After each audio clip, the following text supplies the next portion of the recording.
नमस्कार दोस्तों, स्वागत है आपका मेरे यूट्यूब चैनल पर। आई होप कि आप सभी अच्छे होंगे और अपने-अपने जीवन में बहुत अच्छा कर रहे होंगे, आगे बढ़ रहे होंगे, कुछ नया सीख रहे होंगे। इसी सीखने की कड़ी में आज जो एक अच्छी-सी ट्रेंडिंग टॉपिक है, उस पर हम डिस्कसिंग करेंगे कि जर्नलिंग वाक़ई इम्पोर्टेंट है या ये बहुत अच्छा रोल प्ले करती है फॉर हैविंग अ काम, stress free mind. So basically पहले तो ये जानते हैं कि जर्नलिंग होता क्या है। एक होता है डायरी राइटिंग और एक होता है जर्नलिंग। तो देखिए डायरी राइटिंग में क्या होता है कि हम अपनी डेली रूटीन को लिखते हैं कि हमने क्या खाया, क्या पिया, क्या किया, क्या नहीं किया। और जो जर्नलिंग होता है उसमें एक स्पेसिफिक ज़ोनरा होता है, लाइक एक ग्रैटिट्यूड हो गया, सेल्फ केयर हो गया या एनी अदर फिटनेस गोल हो गया। वो चीज़ें हम राइट डाउन करते हैं जो हम अचीव करना चाहते हैं, जिसके लिए हम ग्रेटफुल हैं, जो सारे क्राइटेरियाज़ हैं अचीव करने के। तो कुछ चीज़ें जो मैं आपको बताऊँगी, पहले तो मैं दिखा देती हूँ कि मैंने ये कब से शुरू किया था। मैंने ये 2018 से शुरू किया था जर्नलिंग, और ये मेरी कुछ डायरीज़ हैं, देखिए आप सभी देखिए। ये सारी डायरीज़ जो हैं, वो मेरी जर्नलिंग की हैं, बेसिकली 2018 से लेके 2026 और टिल कंटिन्यू। सो मैं जो बात बताना चाहती हूँ, जो मैंने फ़ील किया है कि फर्स्ट थिंग जो है, वो है कि अगर आप ओवरथिंकिंग करते हो ना, तो ये बेस्ट है। It's like a therapy, it's like a medicine. और कुछ अच्छी-अच्छी पॉइंट्स जो मैं आपको बताना चाहती हूँ, वो ये हैं देखिए, जो मैंने पॉइंट आउट भी किए हुए हैं। जैसे जर्नलिंग जो होता है ना, ये एक ऐसा पॉइंट होता है जहाँ हम अपने अंदर जो भी कूड़ा-कचरा, जितने भी विचार रहते हैं, उसको सारा डाल देते हैं पेपर पे। और पेपर पे डालने के बाद जब हम इसे पर्सनली देखते हैं ना कि ये क्या हमने लिखा है, तो इट्स लाइक कि ये बहुत ईज़ी हो जाता है हमारे लिए कि अच्छा ऐसा-ऐसा है तो इसका सॉल्यूशन ये होगा। प्रॉम्प्ट्स बहुत होते हैं, जब आप गूगल पे सर्च करोगे ना, मैं बिगिनर लेवल पे बात कर रही हूँ, मैं सीनियर लेवल पे नहीं बात कर रही हूँ।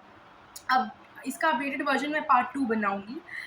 तो जो प्रॉम्प्ट होते हैं वो होते हैं सेल्फ केयर प्रॉम्प्ट, आप निकाल सकते हो गूगल से, सेल्फ अवेयरनेस प्रॉम्प्ट निकाल सकते हो, ग्रैटिट्यूड प्रॉम्प्ट निकाल सकते हो, फिटनेस प्रॉम्प्ट निकाल सकते हो। तो ऐसे कुछ प्रॉम्प्ट्स हैं जिसको आप निकाल सकते हो। अब बात आती है कि किसी भी हैबिट के लिए कंसिस्टेंसी बहुत मैटर करता है। तो कंसिस्टेंसी के लिए क्या करें? तो एक चीज़ जो किसी भी फील्ड में, किसी भी हैबिट में, हर चीज़ में लागू होगी, वो है नो योर व्हाई। मेरा जो ये वीडियो है वो दृष्टि शर्मा जी की वीडियो से काफ़ी इंस्पायर है, और उसमें उन्होंने बताया कि नो योर व्हाई। अगर आप अपना व्हाई क्लियर रखोगे ना, तो आपका हर काम बहुत अच्छे से होगा। फिर एक दूसरी चीज़ जो आती है वो क्रिएट अ रूटीन, कि मुझे इस टाइम करना ही करना है ये काम। No matter what happened, I have to do that work. So basically you have to that things. और स्टार्टिंग ये नहीं करना है कि मुझे 30 मिनट 40 मिनट करना है, नहीं, start small. You can start small basically. And the most important thing, one habit at one time.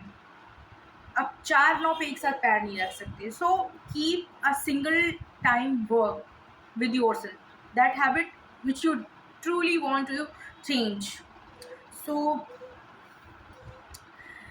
one thing which is very beautiful, that your brain heals when you write.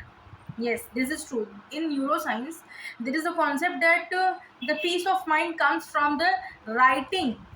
It, the way you write, the thing you write, it boosts the endorphin in your mind. The endorphin hormone is that who conspire the enjoyment, the peace, the excitement. So this is a very good therapy you can do. And I'm glad to describe here that Einstein and Charles Darwin both are doing journaling on their time.